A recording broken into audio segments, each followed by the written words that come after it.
Coríntios, capítulo 14, com muita calma, com muita paciência. Deixa eu fechar aqui o meu notebook. Eu estava numa reunião ainda há pouco. Vamos lá. Sigam o amor e procurem com muito cuidado os dons espirituais. Mas fiquem mais atentos, olhem com mais zelo para o dom de profetizar. Porque aquelas pessoas que falam numa língua desconhecida não estão falando aos homens. Caso não tenha quem interprete, não falam aos homens, né? Senão a Deus. Porque ninguém entende. E em espírito ele fala um monte de coisa misteriosa. Mas o que profetiza, aquele que diz e faz uma análise de conjuntura, está falando para os homens. Fala para edificação. Fala para exortação. Fala para consolação. O que fala numa língua desconhecida, se não tem quem traduza, edifica a si mesmo. Mas o que profetiza vai edificar, vai ajudar a construir a igreja. E eu quero que todos vocês falem novos idiomas. Tudo bem, não é um problema. Mas eu prefiro que vocês profetizem.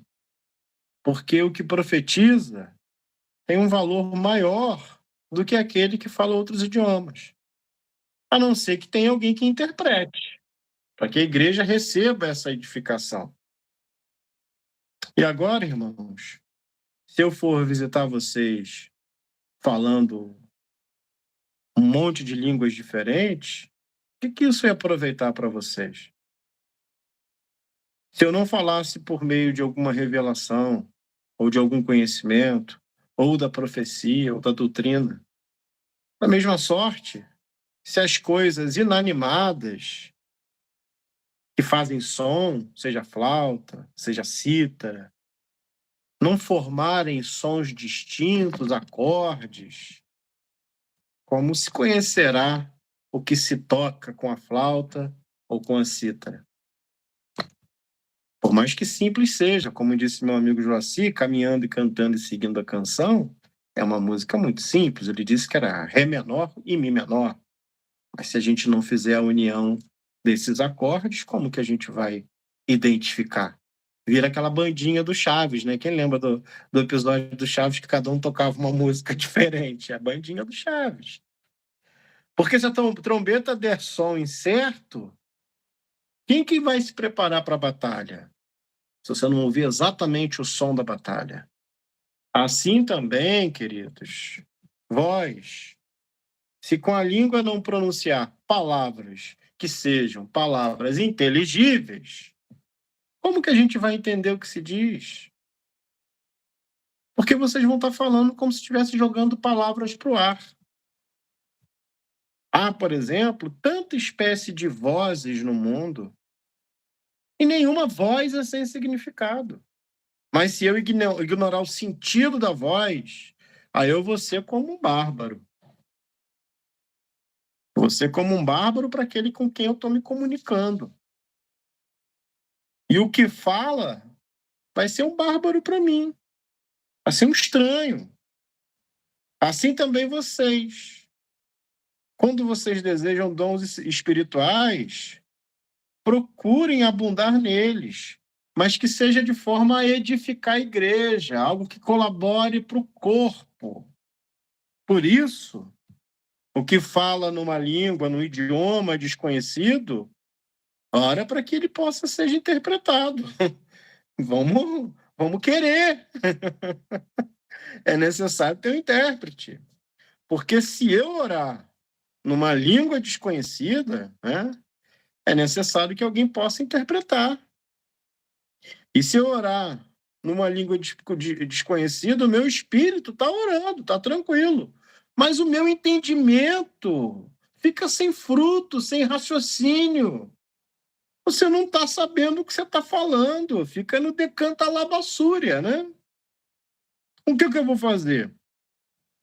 Eu vou orar com o espírito, mas eu também vou orar com o entendimento. Eu cantarei com o espírito, mas eu também preciso cantar com entendimento. De outra maneira, se vocês abençoarem com o espírito, como dirá o que ocupa o lugar do indulto, o amém, sobre a atuação de graça, visto que ele não entende nada do que você está falando? Porque realmente você até dá bem graças, mas o outro não está entendendo nada, não é edificado.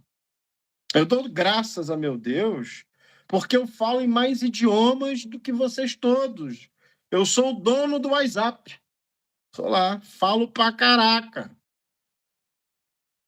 Todavia, portanto, eu antes quero falar na igreja 5 palavrinhas. Que lembra? 5 palavrinhas.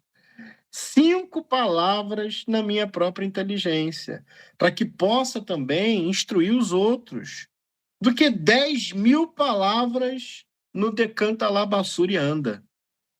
Irmãos, sejam infantis no entendimento.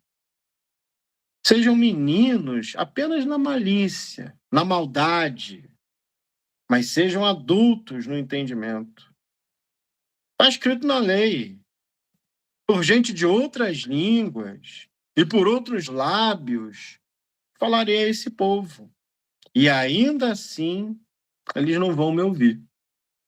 Sorte que a língua, que as línguas, que os idiomas são um sinal, não para os fiéis, mas para quem é de fora, para os infiéis. E a profecia não é um sinal para os infiéis, mas a profecia fala para os fiéis, para aqueles que creem. Se, pois, toda a igreja se congregar num lugar e todo mundo estiver falando num outro idioma, no decanta labachaias, vai entrar os indoutos, aqueles que não sabem, ou fiéis. Não dirão porventura, cara, esses caras estão malucos. Mas se todos profetizarem e alguma pessoa que não sabe, ou um infiel, entrar, de todos é convencido e de todos é julgado. E, portanto, os segredos do seu coração vão ficar manifestos. E assim, lançando-se sobre o seu rosto, vai adorar a Deus, publicando que Deus está verdadeiramente no meio de vocês. O que eu vou fazer, meus irmãos? Quando vocês se juntarem, cada um de vocês tem salmo, tem doutrina, tem revelação, tem língua, tem interpretação. Faça-se de tudo para edificação. E se alguém falar numa língua desconhecida, num outro idioma, faça-se isso por 2.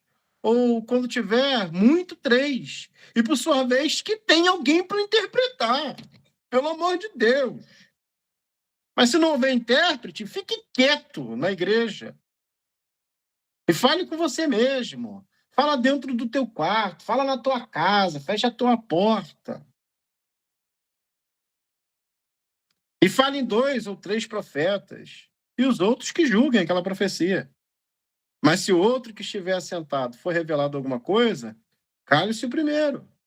Porque todos podem profetizar, um depois dos outros, para que todos aprendam e todos sejam consolados. E os espíritos dos profetas estão sujeitos aos profetas. Porque Deus não é um Deus de confusão, de bagunça, de baderna, mas é um Deus de paz, como em todas as igrejas dos santos, dos escolhidos. As vossas mulheres estejam quietas. Ele pegou pesado, hein? Fique quieta na igreja, porque não é permitido falar. Mas estejam sujeitas, como também ordena a lei.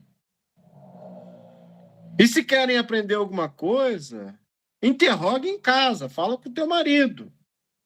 Porque é vergonhoso que a mulher fale na igreja. Porventura saiu dentre vós a palavra de Deus, ou veio ela somente para vós? Se alguém cuida ser profeta ou espiritual, Reconheça que as coisas que eu escrevo são mandamentos do Senhor. Mas se alguém ignora isso, que ignore. Portanto, irmãos, procurem com zelo profetizar e não proíbem ninguém de falar novos idiomas, mas faça isso de forma decente. O Paulo é ótimo, né? O que eu estou dizendo pode ser uma grande merda, vou resumir. Ele diz, pode ser. Se vocês quiserem ignorar tudo que eu estou dizendo, podem ignorar. Esse cara é fantástico. Ele começa a falar, ele solta uma grande merda e ele diz, se vocês quiserem ignorar, podem ignorar. É esse tipo de homem que é interessante. Fala besteira, solta a macacada dele. Daqui a pouco ele fala, mas posso estar errado? Posso estar errado. Também notifico para vocês, irmãos, o evangelho que eu já tenho anunciado, o qual também vocês receberam, e até vocês permaneceram nele até esse momento, pelo qual também vocês foram salvos, se vocês retiverem eles, tal como eu venho anunciado para vocês. Se não é que vocês creram em vão. Porque, primeiramente, eu entreguei para vocês também aquilo que eu recebi, que Cristo morreu por nossos pecados, segundo as Escrituras. E que ele foi sepultado, foi colocado no sepulcro. Ao terceiro dia, segundo as Escrituras, ele ressuscitou. E que foi visto por Pedro, por Cefas, e também pelos outros 12. Também foi visto uma vez por mais de 500, das quais vive ainda grande parte, né? Mas alguns já morreram também. Depois foi visto por Tiago, e depois por todos os apóstolos. E por último, de todos, ele apareceu para mim, como um nascido fora do tempo. Porque eu sou o menor dos apóstolos, que não sou nem digno de ser chamado apóstolo, porque eu persegui a igreja de Deus. Mas pela graça de Deus, eu sou o que eu sou. E a sua graça para comigo não foi à toa. Antes eu trabalhei muito mais do que todos eles. Todavia, não eu, mas a graça de Deus que está comigo. Então, ou seja eu, ou seja eles, assim pregamos e assim vocês acreditaram, vocês creram. Ora, se prega que Cristo ressuscitou dentre os mortos, como dizem alguns dentre vós, como que vão dizer que não tem ressurreição? E se não há ressurreição de mortos, então Cristo não ressuscitou. E se Cristo não ressuscitou, logo é vã a nossa pregação, e também vã a nossa fé. E assim somos também considerados como falsos testemunhos de Deus, pois testificamos de Deus que ressuscitou a Cristo, a qual, porém, não ressuscitou se na verdade os mortos não ressuscitam. Porque se os mortos não ressuscitam, também Cristo não ressuscitou. E se Cristo não ressuscitou, é à toa a gente crê. E ainda permaneceis nos vossos pecados. E também os que dormiram em Cristo estão perdidos. Se esperamos em Cristo só nessa vida, só para essa existência, só na materialidade das coisas, só pelo aquilo que minha vista consegue alcançar, só por aquilo que meu tato consegue sentir, só por aquilo que eu posso receber, ou só pelas coisas que eu posso dar, ou somente por aquilo que a minha visão consegue alcançar, eu sou talvez um dos mais miseráveis de todos os homens. Mas se de fato Cristo ressuscitou dentre os mortos e foi feito as primícias dos que dormem, porque assim como a morte veio por um homem, por Adão, também a ressurreição dos mortos veio por um homem. Porque assim como todos morrem em Adão, todos morrem em Adão. Todos precisam morrer em Adão. Aquele primeiro homem, ele veio com um defeito de fabricação. apenas resgatado no processo do tempo por Cristo. Todos os homens morrem em Adão, eu morri em Adão, vocês morrem em Adão. Mas creio que aqueles que também creram em Cristo vão ser vivificados no Cristo. Mas cada um por sua ordem. Cristo as primícias, depois os que são de Cristo, na sua vinda. Depois virá o fim, quando tiver entregado o reino de Deus ao Pai, e quando houver aniquilado todo o império e toda potestade e força. Porque convém que reine até que haja posto todos os seus inimigos debaixo dos seus pés. Ora, o último inimigo que há de ser aniquilado não é o diabo, é Satanás, é a morte. Porque todas as coisas sujeitou debaixo dos seus pés. Mas quando diz que todas as coisas lhes são sujeitas, claro está que se excetua aquele que lhe sujeitou todas as coisas. E quando todas as coisas estiverem sujeitas, então também o mesmo Filho se sujeitará àquele que todas as coisas sujeitou, para que Deus seja tudo em todo. De outra forma, meus irmãos, que farão os que batizam pelos mortos, se absolutamente os mortos não vão ressuscitar? Por que se batizam eles? Por que eles estão sendo batizados pelos mortos? Por que estamos nós também, a toda hora, em perigo?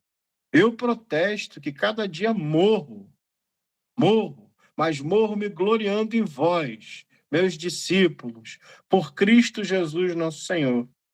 Se como homem combati em Éfeso contra as feras, que me aproveita isso se os mortos não ressuscitam?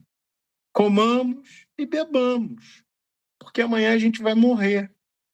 Se morto não ressuscita, vamos comer, beber, aproveitar. Mas vos enganeis, as más conversações, os papos furados, papinho, conversa para mãe dormir, para boi dormir, vão corromper a boa doutrina, os bons costumes. Vigiem, justamente, e não pequem, não vivam em pecado, porque alguns ainda não têm o conhecimento de Deus. E eu digo isso para vergonha vossa. Mas alguém dirá: como ressuscitarão os mortos? E com que corpo os mortos virão? Vocês são bobos, insensatos. O que você semeia não é vivificado se primeiro não morrer. E quando você semeia, não semeia o corpo que há de nascer, mas você semeia um grão. O pé de mostarda, você não semeia um pé de mostarda, você semeia uma semente de mostarda. Você não semeia uma melancia, você semeia um carocinho de melancia. Então, quando você semeia, você não semeia o corpo que há de nascer, mas você semeia o grão. O corpo é como o trigo, ou de outra qualquer semente que vocês quiserem usar como ilustração. Mas Deus dá-lhe o corpo como quer, e a cada semente o seu próprio corpo. Nem toda carne é a mesma carne, mas uma é a carne dos homens, outra é a carne dos animais, e a outra a carne dos peixes, e a outra é a carne das aves. E há corpos celestes e corpos terrestres. Mas uma é a glória dos celestes, e a outra é a glória dos terrestres. Uma coisa é o sol, a lua, outra coisa sou eu.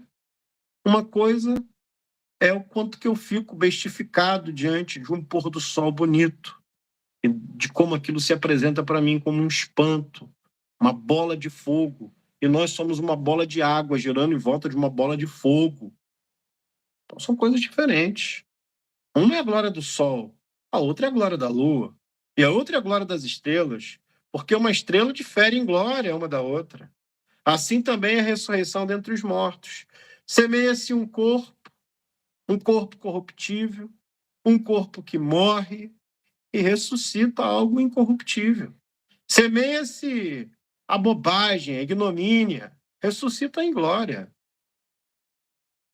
Semeia-se a fraqueza e se ressuscita o vigor. Semeia-se o corpo natural e ressuscita um corpo espiritual. Há corpo natural e há também corpo espiritual. Assim está também escrito. O primeiro homem, Adão, foi feito em alma vivente.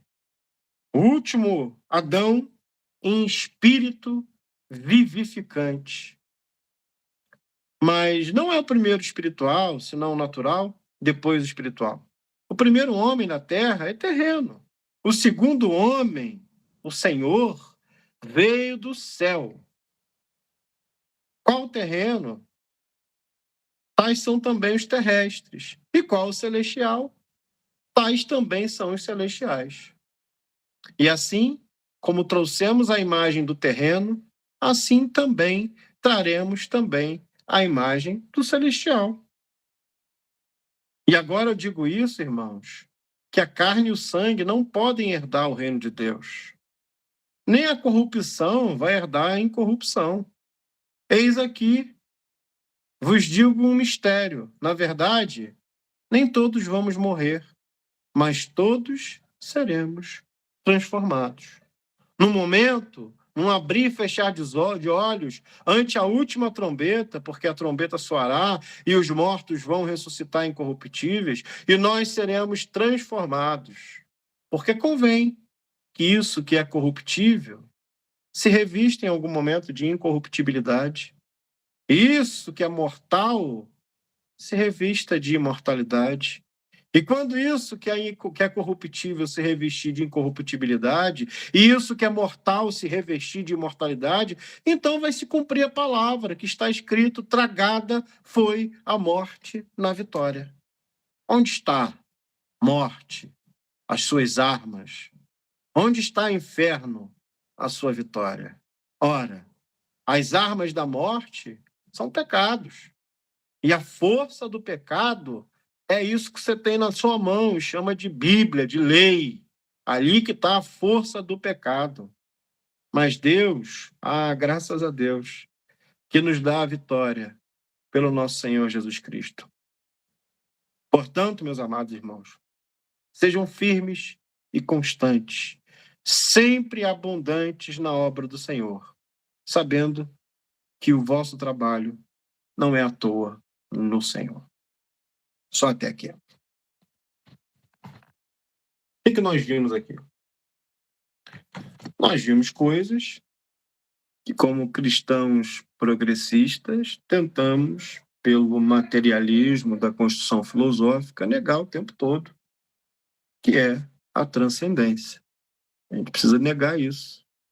A gente viveu num período de negação, porque assumir qualquer transcendência seria ter que assumir situações, questões que no texto a gente já invalidou por alguma ignorância ou falta de leitura do texto. E aí a gente precisa trazer respostas novas para aquilo que é a transcendência. Dentro de uma absurda idiotice de tentar mapear o que não nos compete, ao invés de viver a surpresa da graça.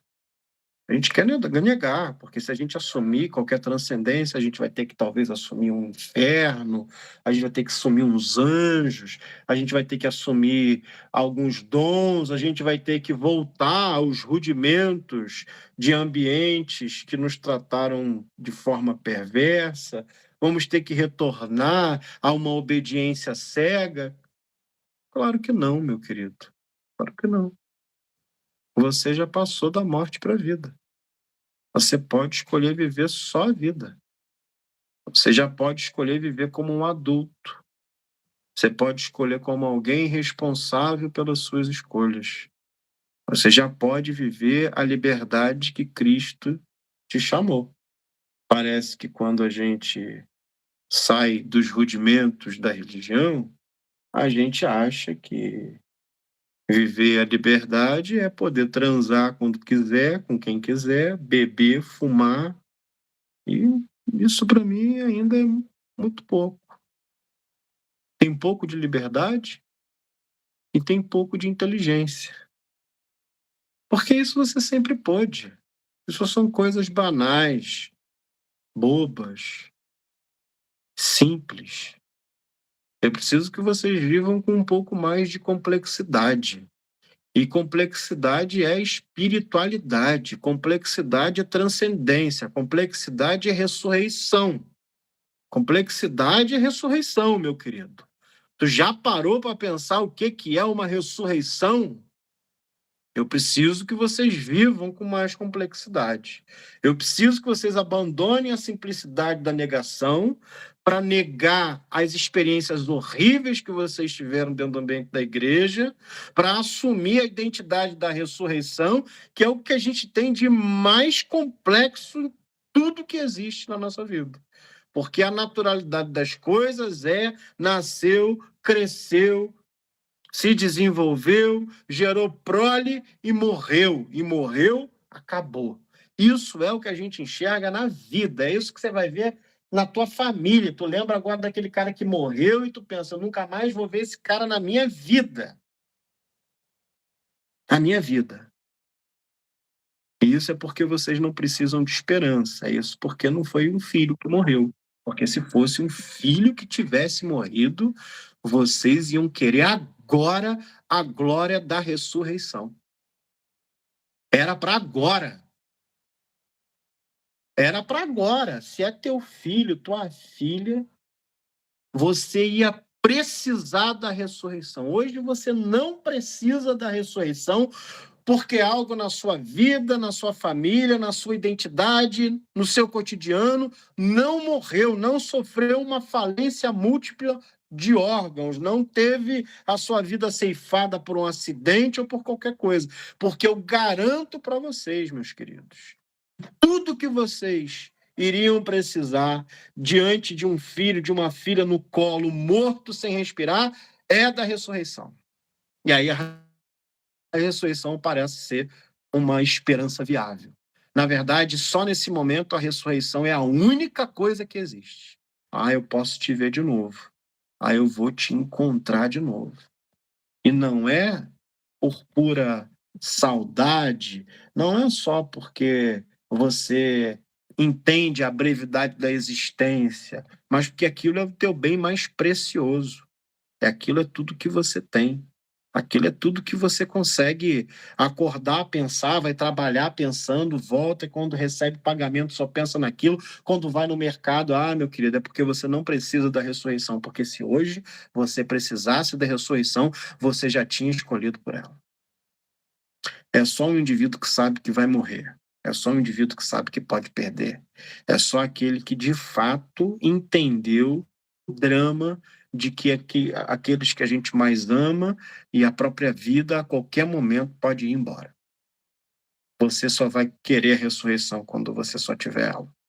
Quando a sua última esperança for ela. E talvez você não tenha desistido ainda da sua caminhada porque já se bateu de frente com essa possibilidade. Aí tu não desistiu, aí tu falou, cara, tem que ter alguma coisa. Porque foi por pouco dessa vez. Porque dessa vez podia ter ido. E eu não ia ter mais nada. E eu não sei nem o que eu ia fazer com a minha própria vida. Então a ressurreição só é importante quando ela é a única coisa que você tem. Então eu quero te dar uma boa notícia que a ressurreição é a única coisa que você tem. Que daqui a 50 anos pode ser que a gente não esteja mais aqui. Não vai estar. Pode ser que as pessoas que a gente ama desista de viver a qualquer momento. A gente não tem um controle sobre isso. Pode ser que alguma coisa aconteça, algo que está fora do nosso controle. Tudo que a gente precisa é da ressurreição. Não como uma muleta para nos amparar no meio do luto, mas como uma esperança de que isso aqui não é tudo. Então, meu querido, eu acho que se você foi por esse caminho, não da falta de fé, porque a falta de fé não é pecado, tá, querido? Nunca foi, tá? Mas pelo caminho de achar que o erudito era o simples. Com o simples, o teu bem mais precioso no teu colo partindo sem você ter controle nenhum. E você nunca mais vai ver. E aquilo desapareceu. E quem pode desaparecer vai ser você. E a dor da ausência, da falta, vai ser grande no outro. Isso é simples. Isso é básico pra caramba. Isso é o ciclo natural da vida. Isso você precisou frequentar talvez até a 4ª série do ensino fundamental para poder entender que é um ciclo muito natural. Agora, diante da perecividade das coisas, da morte daqueles que a gente ama sem controle nenhum, a gente não sabe o que pode acontecer amanhã, eu acho que você precisa ir por um caminho mais elaborado, muito mais inteligente, muito mais fértil. Eu acho que você precisa repensar o que você achou super inteligente até agora. Eu acho que você precisa repensar a sua religião, o que você escolheu, porque diante da simplicidade que é a morte, não só a nossa, né? A morte é igual quando a gente é idiota, né? Quem sofre é os outros. A gente precisa repensar. Talvez o que a gente achou inteligente até agora não tenha sido. Talvez tenha sido o que é mais básico. Nasce, cresce, se multiplica, gera prole e morre. Isso é básico, o ciclo da vida. Agora, a transcendência requer um pouquinho mais de inteligência, um pouquinho mais de complexidade. E aí, transcender, renascer, ressuscitar, ganha aspectos, ganha não só filosoficamente, mas estruturalmente, capacidade de se replicar não apenas na vida como antítese da morte, mas na vida como antítese da morte de qualquer coisa em nós, de sonho, de vontade, de tudo que nos habita. Ressurreição é a resposta para tudo que nos habita em algum momento morreu. Não apenas a minha vida quando se vai, mas tudo. Tudo. Gente que precisa ressuscitar porque ouviu a vida inteira que nunca ia dar certo, que não ia dar certo, que não ia funcionar. Gente que precisa. E aí deitou e morreu, sabe? Gente que morreu porque foi subvalorizada numa relação ruim, viveu situações terríveis, que morreu por dentro e hoje não consegue mais se relacionar porque está morto, está infértil. Ressurreição. O segredo para isso é essa ressurreição. E aí a ressurreição ganha aspectos muito mais complexos, porque ela vai abranger toda a tua existência. Viver como um ressuscitado todos os dias é dar razão para Jesus Cristo. Não porque ele ressuscitou apenas, mas porque através dele nós temos o dom, a possibilidade de acreditar nessa esperança. Não só da ressurreição dos mortos, talvez seja a nossa maior esperança, mas da ressurreição de cada partezinha de mim que morreu. Cada pedacinho, cada pensamento, cada esperança. Aí a ressurreição ganha uma complexidade maior. Ela parte do macro e vai para cada célula, para cada pensamento, para cada aspecto, para cada conclusão, para cada vontade, para cada sonho, para cada coisa em você. Tudo em você clama por ressurreição.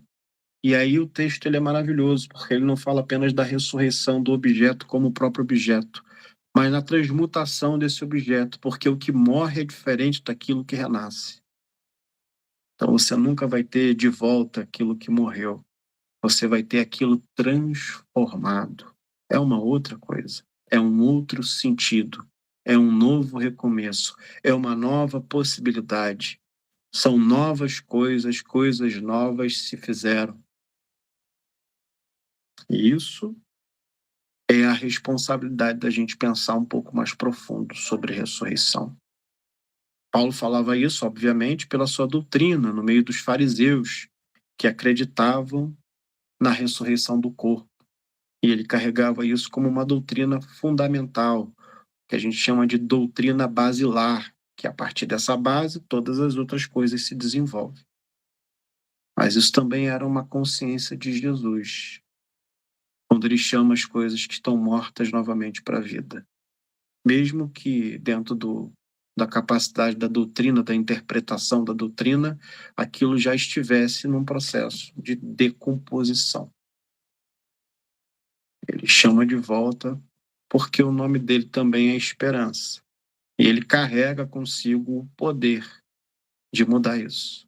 Então a gente entende que, primeiro, a gente não clama por ressurreição porque talvez a gente não tenha aquilo que a gente mais ame morto nos nossos braços. Senão tudo que a gente ia querer é ressurreição. A gente não clama por ressurreição porque a gente já assumiu a falência de coisas que em nós já morreram, que passaram, que mataram, coisas que foram assassinadas e coisas que a gente deixou morrer. Mas o convite para vocês e para aqueles que eu chamo de amigos é ser um pouco mais complexo. Sair dessa simplicidade, dessa dicotomia, dessa bobagem, e trazer um pouco mais de complexidade. Se autoavaliar e fazer o rastreio em você de tudo aquilo que já morreu, tudo aquilo que já entrou em processo de decomposição, já se decompôs e talvez nem existe. Tem coisas que você nem lembra, que talvez você só esteja lembrando agora porque a gente está falando. Acho que você nem lembrava mais. Coisas que morreram. A primeira coisa que eu tenho para dizer é que o que morreu, morreu com um corpo de morte. E não vai ser mais a mesma coisa. É o que o apóstolo Paulo nos garante e até o que o próprio evangelho, quando trata da ressurreição, nos garante. Ele trata de maneira muito inteligente, né, sobre um corpo glorificado, algo que já não tem mais a ver com a corruptibilidade da vida e da existência. E Paulo, né, também nos traz que o corpo que morre não é o corpo que ressuscita. Aquilo que morreu não é aquilo que renasce, mas renasce em nós aquilo com potencial de eternidade. Aquilo que carregava a mortalidade e a possibilidade de morte renasce em nós com aquilo que o apóstolo Paulo chama de incorruptibilidade. Aquilo que nunca mais vai morrer. É se fazer um com Jesus, é se fazer um com aquilo que é eterno. É carregar os valores da eternidade e não apenas a materialidade das coisas. Esse é o convite para reflexão para vocês. Isso é o que vocês precisam hoje. Essa vai ser a oração mais perigosa que você vai fazer, porque você tem que revirar os cemitérios que te habitam, onde coisas foram declaradas mortas. E não só isso. Você vai ter que pensar que em algum momento algo, alguma coisa ou alguém podia ter morrido no seu braço. E isso traria para você o desespero da necessidade da ressurreição. Por isso, cada dia viver a ressurreição, cada dia viver o Cristo ressurreto, a possibilidade de renascer, é o que a gente deve fazer na nossa caminhada. Para que não precisemos da ressurreição, porque a ressurreição já nos habita. Já é e já está em nós. Já está no meio de nós, já está nos nossos familiares, já está aqui, já está acontecendo agora. E junto com isso é a declaração de que esses cemitérios eles têm um tempo para continuar como lugar para guardar coisa morta. Porque a promessa é que essas coisas que morreram possam ser vivificadas, porque se passarem e atravessarem Jesus, serão vivificadas. Se são importantes e caminham dentro de uma área de valor para a sua vida, há a possibilidade de ressurreição. Há a possibilidade que isso volte, que os sonhos voltem, que a vida e a forma de se pensar e sentir voltem novamente à vida.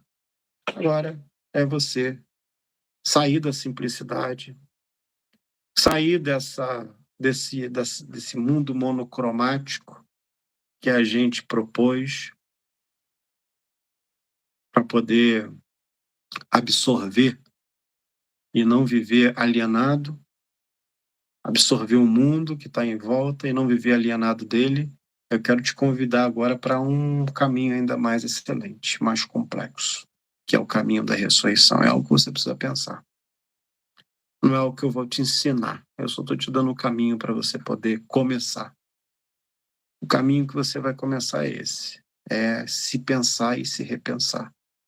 E pensar no seu pior momento, naquilo que o que era mais importante para você morreu, ou ia morrer, ou esteve prestes a morrer. O que você ia fazer, meu irmão, para além de desejar a ressurreição?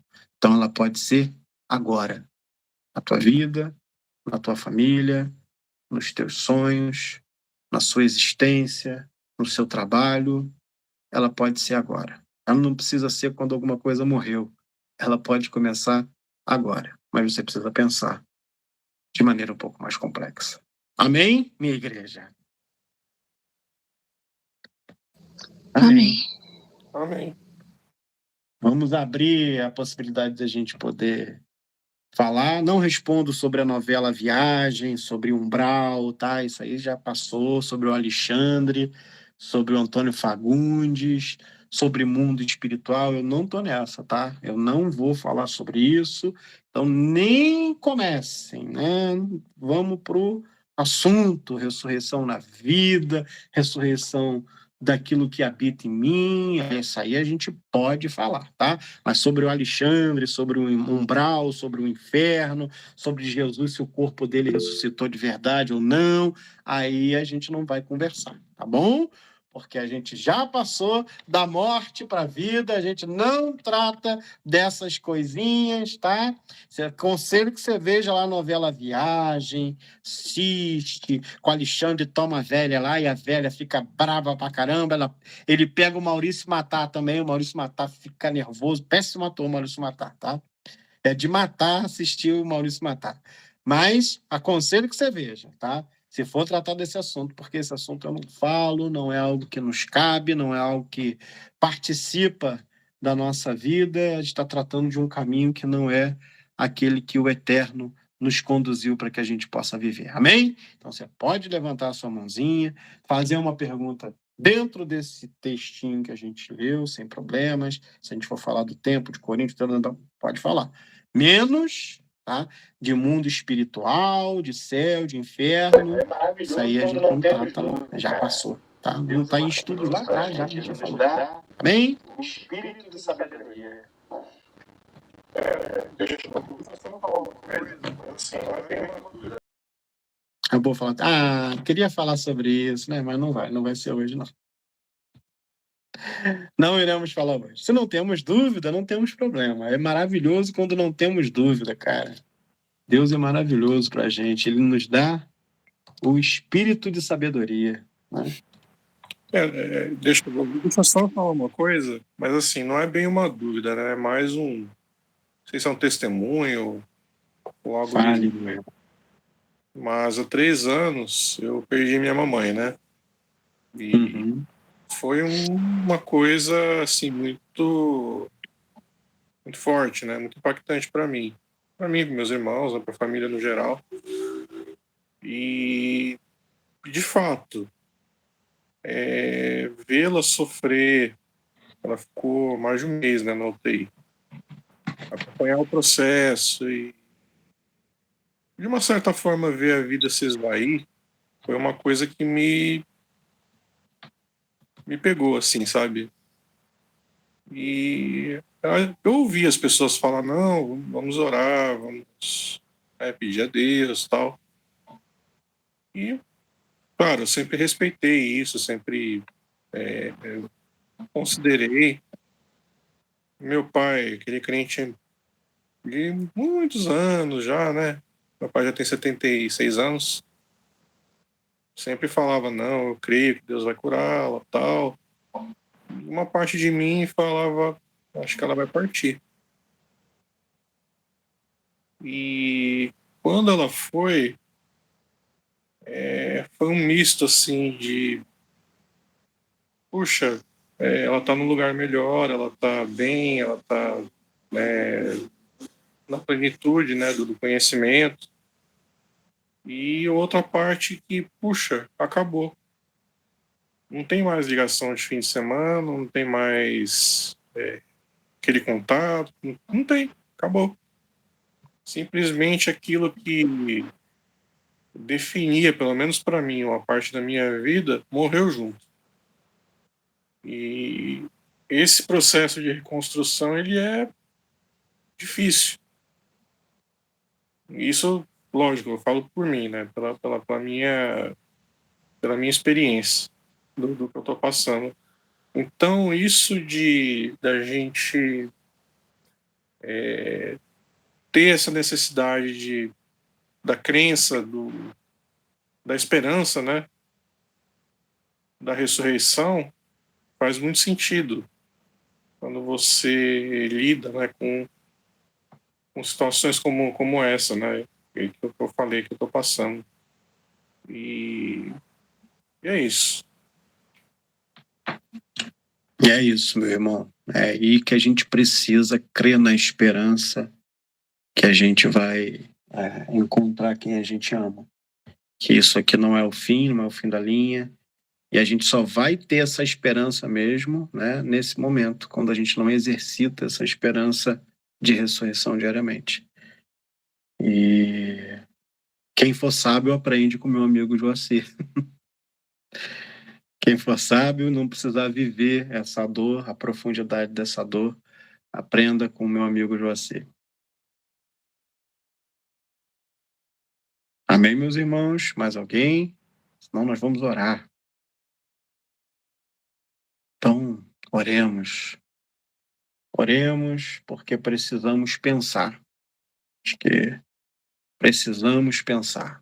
É o que a gente vai carregar do que a gente ouviu. Precisamos pensar. Precisamos, inclusive, repensar.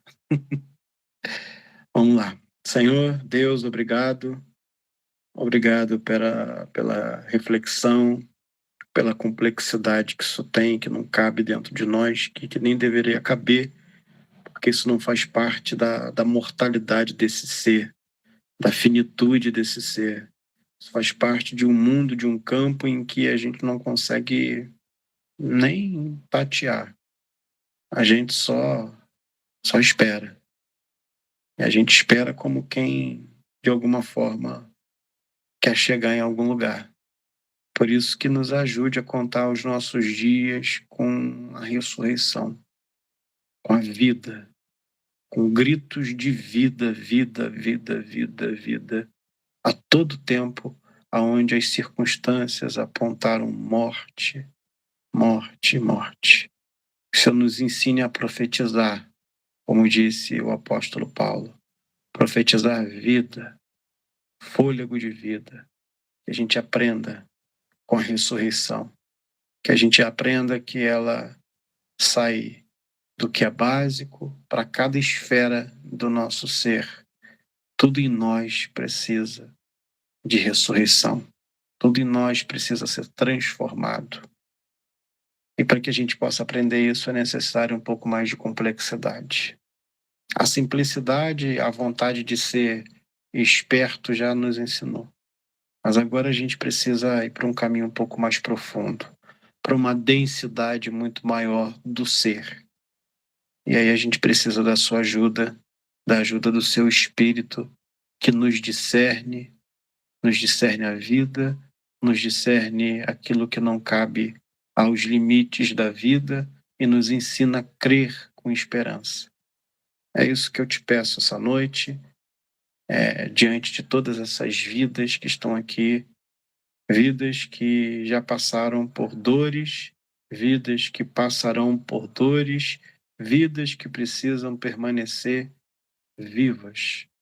Que o Senhor possa ressuscitar aquele que está ouvindo e abrindo o coração para essa mensagem. e que o Senhor possa ajudar com o teu espírito aquele que não compreendeu e que não vai compreender.